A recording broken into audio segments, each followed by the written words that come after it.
Hello. Wobble, wobble, wobble. Welcome back to the channel. My name's Ern. Buy, sell, trade, collect, and grade. This is my channel. We're going to talk about all things in the hobby. First things first. This video, also, how you doing? Happy Monday. We are doing a giveaway this video. Why am I laughing? Today's video, we're going to start off with the giveaway. A booster box of, I don't have a picture of it with me. I'll put it on the screen if I have it. Of Phantasmal Flames, your new favorite best set. Latest set, best set, greatest set, whatever you want to say set. Here's how you enter. Like, comment, subscribe on this video. And you also need to subscribe to my podcast host, Jodo Jacobson.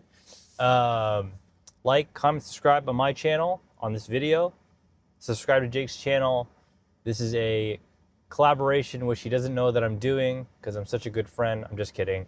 Here's a story. That's all you got to do, by the way.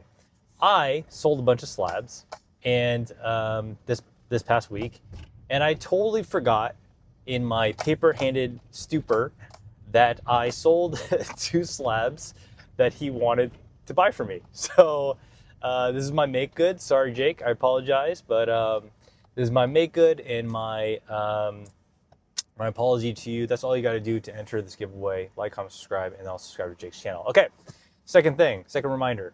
Tomorrow, Tuesday, 7 p.m. PST, 7 p.m. Pacific, Real Collectors, Fake Investors with myself and also Jodo Jake. A pre-Thanksgiving stream where we're going to talk about... What are we going to talk? Oh, shit. That's what I get for being distracted. We're going to talk about Snipe. We're going to talk about Christmas presents for Pokemon for your loved ones as we get into the holiday season. And it's good timing because you still have time to shop. So hopefully you'll be there. We've had a pretty good turnout, a lot of fun, a lot of questions, a lot of banter. I really do enjoy my time with him doing that pod. Anyway, geez, it's like 5 minutes already in this video. Today's video, we're going to talk about knowing your limits, and it's okay for things to be great and for you to not participate. That sounds like a song because it rhymes, but it's not, I swear. So, actually, let me just show you guys. This is where I'm driving. We are in, I don't know the name of this neighborhood actually. A neighborhood in San Francisco. Very nice.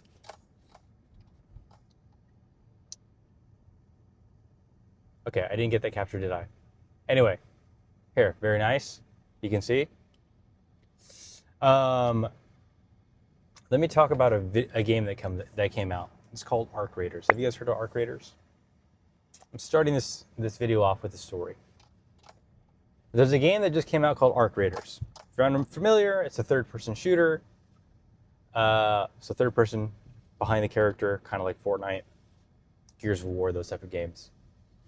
And it's an extraction shooter. Now, extraction shooters are not my forte. I didn't grow up playing them. They're actually a new genre of game. And it is all the rave these days. It's very, very popular on Steam. A lot of people are talking about it. A lot of content's being created around it because of like a lot of the WTF, what's going on type of moments, proximity chat, and you know it's an awesome game. Everyone's playing it, and I have been getting slowly back into gaming, right? I played a lot of games my entire life, PC games, console games, you know, hardcore. Just most of my life outside of cards was basically revolved around games. I purchased the game because I was going to play it. But what I learned many years ago is I have a very addictive personality. That's one thing. What I also learned is I have a hard time sleeping at night if I get too riled up. And I learned this years ago. Let me show you guys this neighborhood. Very cool. Big hill. My wife and I will walk up the hills of San Francisco on the weekends just to get our cardio in and to push the stroller around and totally torture ourselves. So, years ago, I learned that through playing Warzone, so that's Call of Duty back in the day, if I would play that and League of Legends, if I play close to my bedtime, it makes it very hard for me to sleep. And this sounds like the most like boomerish thing to say. Like, I don't know what happened, but as I've gotten older, my body's just been more sensitive to these things. Can't get too excited, can't open up packs before I go to sleep, can't play, PvP games, can't do any of this stuff before I go to sleep. And Arc Raiders, so let me go back to that. I have probably spent in the last week on videos and shorts, passively, not actively. I've watched probably like 5 hours of this game. Part of it's to like learn, because like I really want to optimize when I jump in and like have fun, know where to go to get loot and where the extraction points are. Part of it is also to so I can just understand generally what the game is about. I subconsciously have not actually allowed myself to play the game because I know my limits. So I've actually watched more of this game and I've never booted it up. I'll show you proof on the screen. I haven't actually booted it up yet. I've just been watching content. And I would say it's because I don't have time. But that's not necessarily true. I've had some kind of, I think that's like an embassy or something. I don't know. I'm in Russian Hill again. And I think in this neighborhood, there are actually some embassies from different countries. I was in another part of San Francisco this past weekend, like Nob Hill or something like that. And like this random house I saw on the block, it was like the Greek embassy, just like randomly on a random block in San Francisco. Anyway, so I've watched a lot of this content and I haven't played the game. And let me just share why I'm sharing this. Because I understand my limits. I understand, even though I really would like to play, and even though when I do get a chance, I'm probably going to play a lot of it, I am totally going the wrong way in this street. Bear in mind, I have no idea where I'm going right now. So much construction, and these are expensive houses. I haven't played the game. And I think for me, I kind of know what the experience is going to be like. I know I'm going to have a lot of fun. I know it's going to be a blast. I know that at the end of the day, it's going to be a huge investment of my time. And I'm still purposely avoiding it because I know what will happen when I decide to jump in. Now let's go back to cards. This is like 8 minutes in this video and we haven't even talked about actual Pokemon. Oh, okay, thank you, sir. Ascended Heroes is coming out next month. Or not next month, 2 months from now. 2 months from now? 2.5 months from now. It's looking like it's going to be a set up just like Prismatic, Terastal, whatever you want to call it. It's going to be released in waves. It's going to be choked on supply from the get-go. And it's going to be hard to get. It's going to be a specialty set. And there's going to be like 3-pack blisters and binders and stuff and ETBs that come later. And just like a whole mess of a release schedule that, honestly, it's ripe for building FOMO and for people to get overly excited and overpaying and losing their minds over this set. Rewind time to back before Prismatic came out. This is the same story in a different time. This set, I will say, will probably be phenomenal. This set is also, I would say, seems to be designed for them to make maximum money, maximum moolah. And in order for them to make money, people have to spend it, obviously. I'm okay with this set that's coming out to sit on the sidelines. Just gonna see what happens.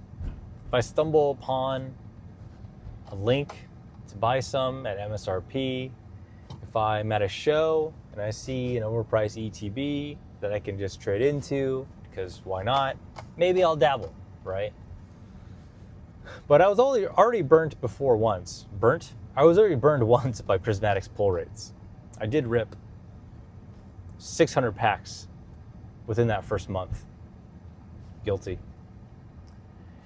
And thereafter, I probably ripped another like 20 in the last like 10 months. So most of the ripping experience I had was that first in that first month, first quarter of the set coming out. I don't need to go through that again. I don't see why I would. Now, I pulled the Umbreon, right? And I pulled the Espeon, and I pulled the Roaring Moon. Those are probably the notable pulls I got from those 600 packs, and that's it. Nothing else. And so, as we venture down this new set release, and people are getting so excited, and people are starting to realize that, they're doing this yet again with a new set where they're waiving the release and they're catching up on print runs and they are making it a specialty set. This is just a reminder that it's good to slow down, and it's good that there are great things out there like this amazing set, but you don't have to participate. And in fact, this is probably going to be the set alongside Phantasmal. And people don't like me saying this, but I'm going to say it, where things are going to change. That is either demand, supply, or a mixture of both. And it's fine. It actually, the Presidio. Hello, Presidio. This gigantic church thing. Very nice.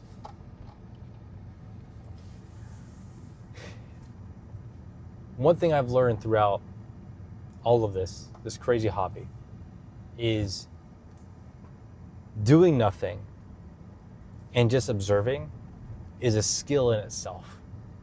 Now, unless you have a plan, you have a store, you have goals, you have whatever, right? Unless you have things in place that can really anchor your behaviors and your decisions, I think most people would benefit from just observing and slowing down and accepting that with great sets come great responsibility. No, that wouldn't make sense. With every release that comes out, they are structured and created in a way to make you to want to buy them. And I think now is the time that now at this point in time, compared to any other, there's so much FOMO because of YouTube, because of live streams, because of this choke supply, because of all this information that's out there, that people don't realize, like, this hobby is not meant to be lived day in and day out, every single day. Check the market, check singles, check prices, figure out what to invest in, figure out what to not invest in. Like, that's not what this is about, right? This is supposed to be a long-term enjoyment of the IP. You're supposed to take breaks. You're supposed to be okay that you miss out on a release or a drop. You're supposed to hopefully not leverage yourself and spend too much money that you don't have access to, And there's no shame in that, right? And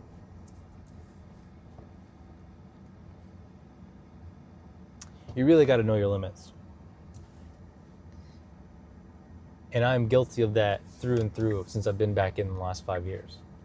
Time, champion's path, I ripped maybe like 100. I bought a lot of 100 packs. Ripped them all in one sitting. Didn't get a single Zard. That was depressing. That was me unhinged and not able to control myself. I also got lucky and bought a lot of 108 Dark Displays packs and got 3 of the Zard VMAXs. So I'm no stranger to danger. I'm no stranger to impulse. And do I regret a lot of it? Yeah. At times. Some of it I do. But part of it's just part of it is just the process, right? Of like learning what to appreciate, what to enjoy. But my advice is, like, with all this modern stuff, and the news of reprints, the news of things that are supply is catching up, and like, I would just be very careful on where you decide to put your time, which is the most important and valuable asset that you have, and also your money, which is arguably probably the second most important asset that you have. There is something I've been thinking about, is there is probably going to be a shift in the amount of wealth that is spent on rarer, older cards. Because as this market starts to get saturated and more people get in, a lot of people are not looking at the older stuff. And I made that mistake before. As we got into this recent boom, I overly indexed the value of newer, modern, non-vintage cards. And as such, I did not have a strong position or strong collection that focused on it. I have decided, alongside being more liquid, that that's not a mistake I want to make again. It was, I wouldn't say it was costly. I didn't lose anything from it. But I will say that, like, when I hear stories of people who bought gold stars between the $2,000 to $5,000 range, and I did have some of them, PSA 10s, right? And they multiplied 2, 3, 4, 5x, if not more. That to me just makes me facepalm so much, because I was right there the whole time and was stubborn about it. Now, it's not to say like you should go do this, you should buy these things, these are the best things to buy, and like you're gonna make so much money. No, that's not what I'm saying. I'm just highlighting that unless you have a business model where you can churn product quickly or fetch a premium from ultra modern cards, or unless you have collection goals around ultra modern cards, then I would say deploying capital and a lot of your money and focusing on the latest and greatest is not necessarily a great idea. It's incredibly volatile. And even going back to Sword and Shield, outside of booster boxes, right? Even though there's a slight retrace on them, we're seeing numbers for, I think I sold my Leafeon VMAX, right? I think I comped that at like 480. What? That's so cheap. So anyway, this video is more of me just sharing thoughts. Know your limits. Don't play Arc Raiders, because you will probably enjoy it. I will probably eventually play that game. I keep looking up like these videos on where to get the best loot and that has the minimal amount of players. At the same time, I'm conflicted because I want to PvP a lot. Anyway, if you know, you know. If you don't know, I'm sorry. But that's just that's what games do to you. Okay, cool. So that's all I got for you guys. A short video, around 20 minutes. Don't forget to like, comment, subscribe on my video. Subscribe to Jake's video, or subscribe to Jake's channel.